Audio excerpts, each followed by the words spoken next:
എല്ലാവിധ ലാബ് ടെസ്റ്റുകൾക്കും MHL smart labs, Dubai road, Eriyad, Bahadur mall, Kara and Manoos properties, Asmabi college.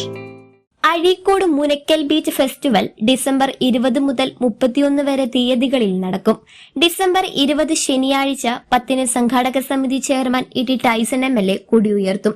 വൈകിട്ട് 4 സീതി സാഹിബ് സ്കൂൾ പരിസരത്ത് ജില്ലാ കളക്ടർ അർജുൻ പാണ്ഡ്യൻ ഘോഷയാത്ര ഫ്ളാഗ് ഓഫ് ചെയ്യും. 6 മന്ത്രി മുഹമ്മദ് റിയാസ് ബീച്ച് ഫെസ്റ്റ് ഉദ്ഘാടനം ചെയ്യും. തുടർന്ന് കുടുംബശ്രീ പ്രവർത്തകരുടെ കലാപരിപാടികളും യുവഗായകൻ അമൻ സഖിയും കുടുംബവും നയിക്കുന്ന ഗാനമേളയും നടക്കും.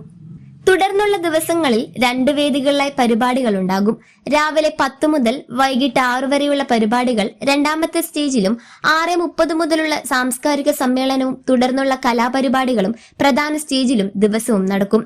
മന്ത്രിമാരായ K Rajan, P Rajeev, R Bindu, V Abdurahiman Kutty, പ്രതിപക്ഷ നേതാവ് VD Satheesan, Benny Behanan MP, MLA മാരായ VR സുനിൽകുമാർ, KN ഉണ്ണികൃഷ്ണൻ തുടങ്ങിയവർ ഓരോ ദിവസവും സാംസ്കാരിക സമ്മേളനങ്ങൾ ഉദ്ഘാടനം ചെയ്യും.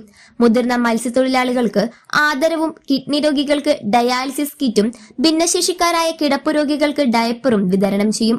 24 മൊയ്തുപടിയത്തിനെയും ഗാനരചയിതാവും കവിയുമായ P ഭാസ്കരൻ മാഷിനെയും നടൻ ബഹദൂറിനെയും അനുസ്മരിച്ച് നടക്കുന്ന സാംസ്കാരിക സമ്മേളനം സംവിധായകൻ കമൽ ഉദ്ഘാടനം ചെയ്യുമെന്ന് chairman E T Tyson MLA, general convener KP Rajan, Muziris പൈതൃക പദ്ധതി MD ഷാരോൺ വീട്ടിൽ, MS മോഹനൻ, CA നസീർ എന്നിവർ പറഞ്ഞു.